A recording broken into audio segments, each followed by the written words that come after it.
Muitas pessoas estão falando sobre o servidor latino-americano do Ragnarok Online, um jogo que marcou a infância de muitas pessoas aqui, próximas da minha idade, entre os 20 e poucos e 30 e poucos anos. Então, um jogo clássico que marcou a nossa infância e adolescência, agora volta com um servidor no Latam Ro, e eu quero falar sobre isso no vídeo de hoje, então talvez um tema um pouco diferente da maior parte dos temas que eu trago aqui no canal, mas eu vou fazer uma conexão aqui ao longo do vídeo, inclusive jogos é um tema que eu já falei aqui no canal e eu acho que tem um potencial muito grande aí para desenvolver a forma de monetização nos jogos. Vou falar sobre isso no vídeo hoje então. Bom, então o servidor lançou, existe muita demanda, tem muitas pessoas jogando esse jogo, que é um jogo clássico, existe muita nostalgia envolvida, mas uma polêmica que aconteceu então em relação ao Ragnarok no servidor Latam agora que está em fase beta, em breve vai terminar aqui a fase beta, é a questão da forma que eles vão monetizar então o jogo. Teve uma conferência com uma empresa que está disponibilizando o jogo e alguém perguntou se haveria então uma forma de pay to win dentro do jogo. Para quem não sabe, pay to win ou pagar para ganhar é basicamente a possibilidade de comprar ativos dentro do jogo que deixam o seu personagem muito mais forte que os demais. Isso acaba desbalanceando o jogo e acaba sendo não uma questão de quem tem mais habilidade ou quem se dedicou mais a upar seus personagens e por aí vai, mas sim quem gastou mais dinheiro com o jogo. Isso acaba destruindo no longo prazo o jogo porque não se torna tão interessante. As pessoas não estão mais ali imersas no jogo para mostrar suas habilidades, desenvolver seus personagens, formar uma comunidade, mas sim para simplesmente pagar, e essa vontade aí por parte das empresas de ganhar dinheiro no curto prazo pode acabar destruindo a forma de monetizar o jogo no longo prazo.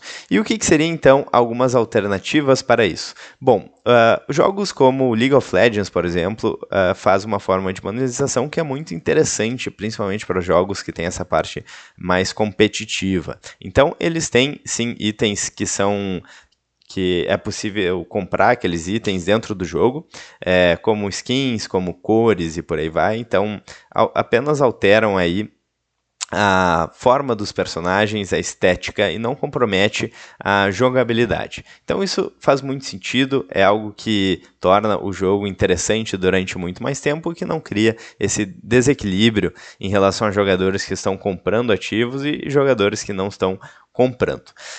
Então isso funciona muito bem com League of Legends, por exemplo, poderia sim funcionar com Ragnarok e com outros jogos do estilo RPG, mas algo que também poderia ser utilizado como alternativa a esse sistema e talvez em complemento com esse sistema é uma economia dentro do jogo que se mescla aí com uma economia real, da vida real, e o que permite aí, inclusive, que jogadores se dediquem para ganhar itens, ganhar ativos e vender aí para outros jogadores.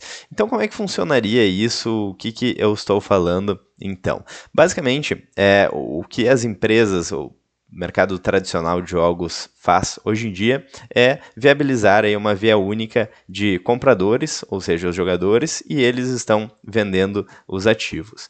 E isso, como eu falei, no curto prazo acaba sendo lucrativo, mas no longo prazo torna o jogo um pouco desinteressante. E uma alternativa em relação a isso seria criar uma comunidade onde os jogadores comercializam com outros jogadores, ou seja, não é uma via de mão única, então jogadores dando dinheiro para a empresa simplesmente, mas sim um comércio real na economia do jogo. E daí o que a empresa ganharia com isso? Bom, eles poderiam reter ali uma taxa pequena dessas transações, e havendo bastante transação, então eles teriam um lucro aí. E alguns jogos estão fazendo isso recentemente, mas um problema que eu vejo com esses jogos que eram chamados aí de jogos na blockchain, por aí vai, é que os jogos não eram legais e as criptomoedas aí eram utilizadas, eles criavam criptomoedas, utilizavam isso de forma especulativa, a criptomoeda perdia valor, gerava ali muita receita no início, mas não era algo sustentável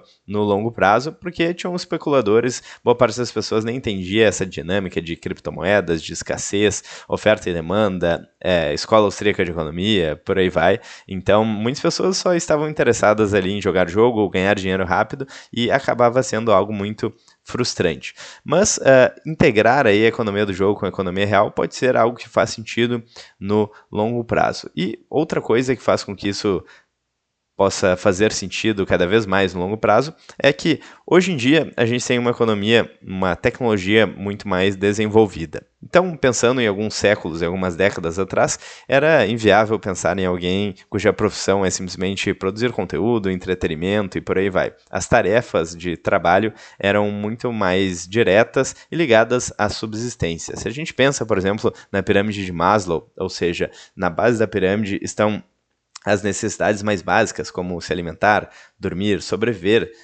por assim dizer, e no topo da pirâmide as necessidades menos básicas, que não são essenciais para a nossa sobrevivência, e entretenimento está aí no topo dessa pirâmide de Maslow. E o que acontece hoje em dia, com a tecnologia crescendo e principalmente a inteligência artificial, pode ser que menos pessoas precisem se dedicar aí a tarefas braçais, a serviços repetitivos, e no caso, para onde é que essas pessoas provavelmente migrarão? Para atividades relacionadas ao entretenimento. Então, criar uma economia no jogo pode viabilizar a troca de ativos e fazer com que algumas pessoas ganhem uma renda extra, uma receita aí, jogando jogo e comercializando ativos. Diga-se de passagem, isso já acontece com muita frequência em vários jogos, como Tibia e o próprio Ragnarok Online, mas de forma paralela, ou seja, no mercado paralelo. Então, ter essa economia com jogadores comercializando e deixar isso acontecendo de forma livre seria algo que, na minha opinião, faria bastante sentido.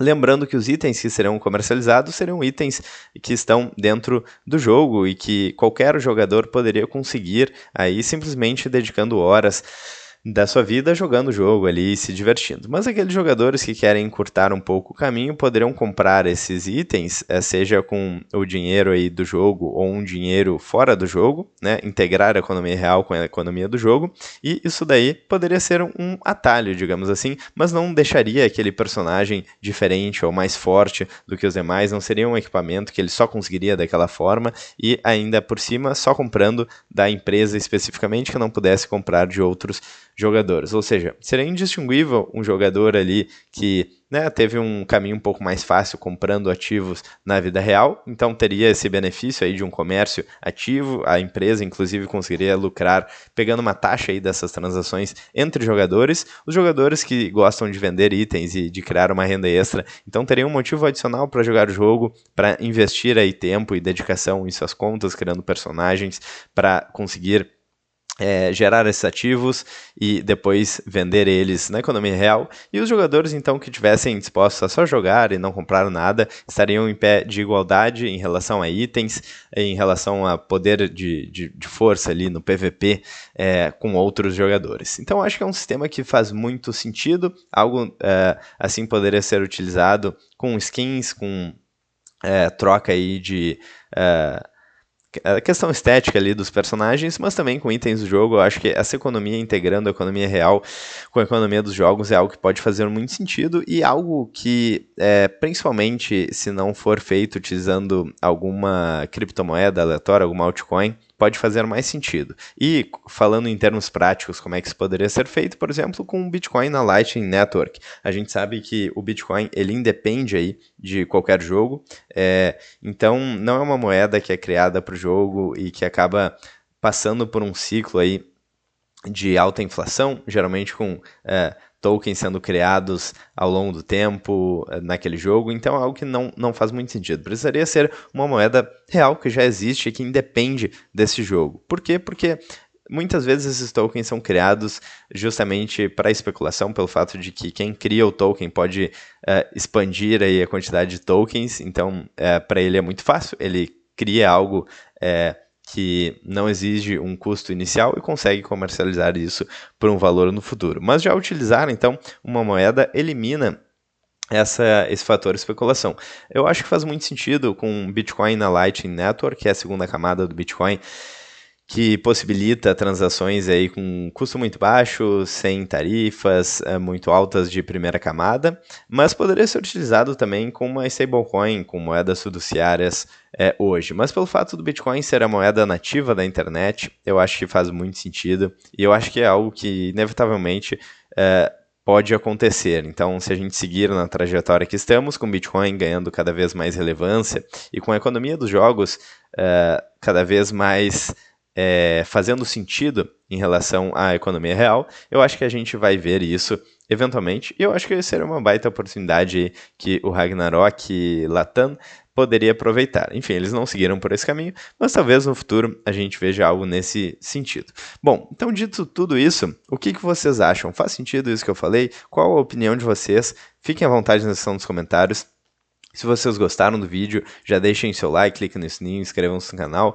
E lembrando, né, eu falo bastante sobre economia e investimentos aqui. É um tema meio off-topic do canal, mas eu achei que fazia bastante sentido falar sobre o tema e fiz essa relação aí com o Bitcoin e com a economia real. Bom, espero que vocês tenham gostado. Eu vejo vocês no vídeo de amanhã. Um grande abraço e até mais.